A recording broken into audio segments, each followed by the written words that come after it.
10 years. 10 years. A decade of memes, petitions, and shattered dreams. Bloodborne remains trapped on PlayStation like a great one in a hunter's nightmare. Yeah. Today, we're dissecting Sony's masterclass in trolling and why PC gamers are this close to storming Japan's studio with torches and Molotovs. Let's bleed this dry. You get this right. The almost mythical status this game has for so many people. Oh, absolutely. Ah. Right from the start, it's important to understand just how deep this runs. It's not just, oh, I want to play this game on my PC. It's way bigger. It's this sustained, this campaign almost, fueled by this feeling that a masterpiece, a true masterpiece, should be accessible to everyone. Right. So in this deep dive, we're going to use news articles, even some insight from a retired PlayStation executive to try and unpack why, after all this time, it just hasn't happened. And Sony, gotta say, hasn't exactly helped matters. You know that April Fool's thing? They put out this, mock confession admitting they were greedy for keeping Bloodborne a PlayStation exclusive. Right. And then they slap a fake 2030 release date on it. Just to twist the knife a little. Yeah, a joke, sure. But did you see how the community reacted? Oh, it wasn't pretty. The Bloodborne PC subreddit exploded. And I'm not talking just disappointment. Oh, no. People felt mocked. Straight up, you could see it in the comments, corporate sadism, peak cruelty. They felt their passion was being, deliberately toyed with by a company they actually want to support. It's wild, right? That subreddit hit 1 million members almost overnight. Yeah, exactly. Yeah. That shows you the sheer scale of the desire for this game. The thread titles, too. Sony's laughing at us. Greed. Try cowardice. Exactly. These aren't just casual complaints, this is visceral, like a slap in the face to a community. Do you think Sony even gets it? The level of bad blood this is creating? Well, that's the million-dollar question, isn't it? Then there's that quote from Shuhei Yoshida. He said, "Bloodborne is too precious to rush." Now, on the surface, it almost sounds respectful, like they get it, the legacy of this game. But then you remember the state of the original on PS4, locked at 30 frames per second. Ouch. Yeah. Something that PC gamers are, shall we say, quite sensitive to. Yeah. And it all starts to ring a bit hollow, doesn't it?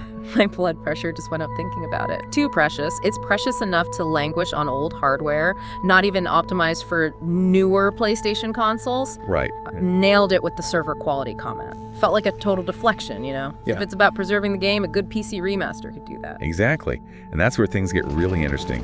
When the official channels are a dead end, the community steps up. Oh. And they have, in a big way. We've seen these amazing fan projects. Yeah. Like Bloodborne, the Old Hunters Remastered, 60 FPS, 4K textures, even ray tracing. Yeah. Stuff a lot of PC gamers expect these days. And then you have Bloodborne Remaster Project by FromsoftServe. The Gaming Bible article went into that one. It's all about high-quality textures, dynamic shadows, better lighting.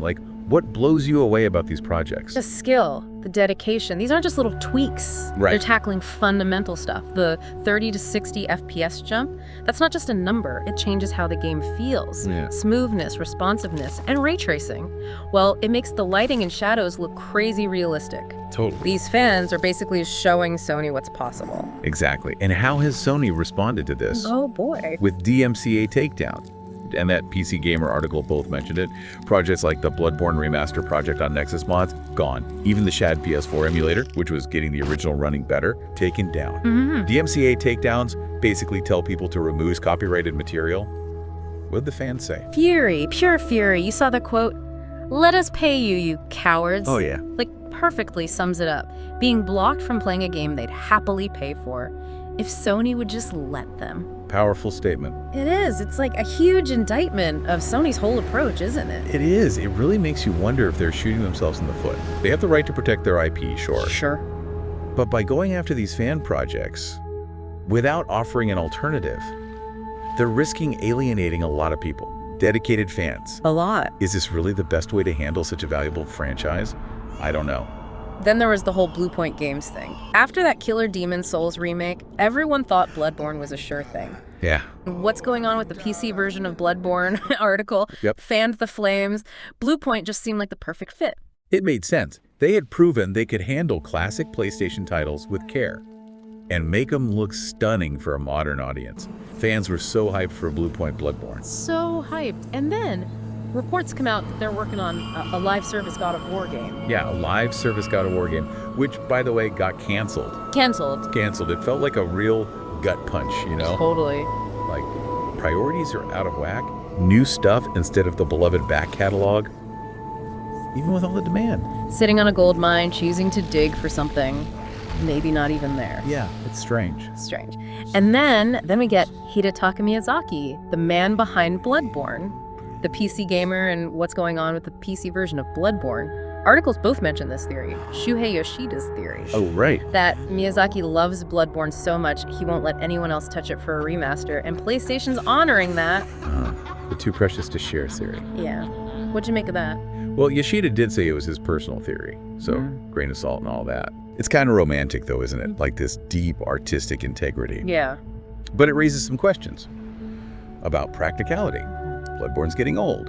The original release, technically, it had limitations. Definitely. Is this level of creative control, maybe? Accidentally preventing more people from playing it? Something to think about. Okay, but here's where it gets really juicy. Oh. Miyazaki kinda shoots down that theory in his PC Gamer interview. Straight up. He says, I know for a fact these guys want a Bloodborne PC port.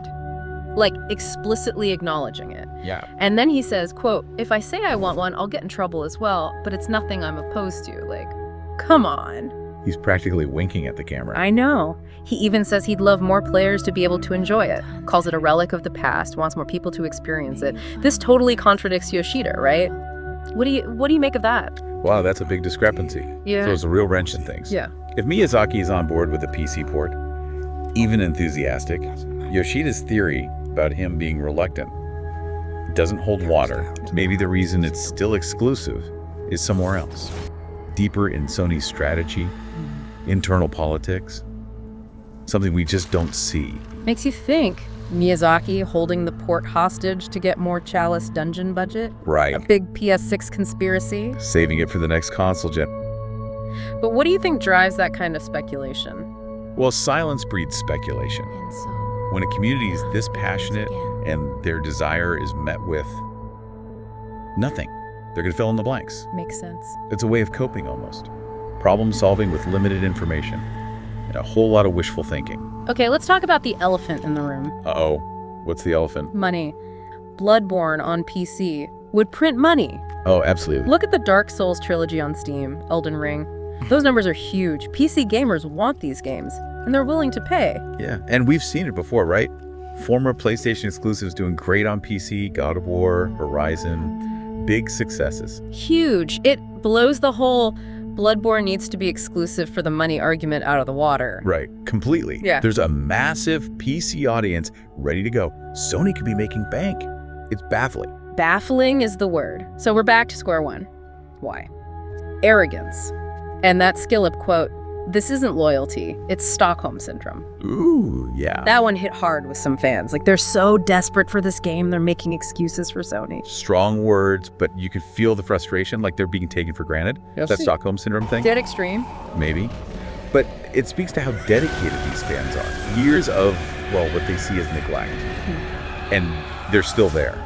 Crazy. It says a lot about how much these games mean to people and how much they want them to be available for everyone. And don't forget the Shad PS4 emulator, right? It's getting to the point where Bloodborne's running pretty well on PC. Oh yeah. What's going on with the PC version of Bloodborne? Lay that out. 60 FPS, higher resolutions. Not perfect, but it proves it can be done. Right. It's really amazing what that community has achieved. But it also kind of highlights the problem. Why isn't there an official way to do this? Yeah. Sure, there's the legal stuff with emulators, Of course. downloading disk images and all that. But when a fan-made version is this good, it just makes the demand for an official release even louder. So let's recap. Huge demand. Evidence it can run on PC, thanks to the fans. Check. Potential for Sony to make a ton of money. Check.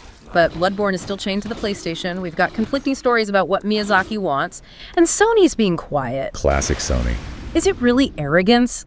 It's tempting to say yes, Right. but maybe there's something else going on. Internal decisions, long-term strategies that we just don't see. Frustrating. This has been a fascinating look at, well, how messy things can get, right? It really has. Game development, IP, fan relations, it's all tangled up. And Sony's silence. Yeah. Just makes the speculation and frustration worse. Totally. The reasons for this stubborn refusal to give the people what they want, it's a mystery. Maybe a little bit of creative vision, some business calculations, and yeah, perhaps a touch of underestimating just how much people want to play Bloodborne on PC. Well, as we wrap up this Bloodborne PC port saga, okay, here it is. We are born of the PC port, made men by the PC port, undone by the PC port. You know, what's really stuck with me through all this is how resilient these fans are. Yeah. A decade, 10 years of waiting, feeling ignored by Sony, and they're still here, still wanting that PC port. Makes you wonder, what will it finally take? What needs to happen for this dream to finally come true? And what does this whole saga tell us about how games are made, how they're sold, and, well, how fans fit into all of it? It's a good question. It is. A really good question.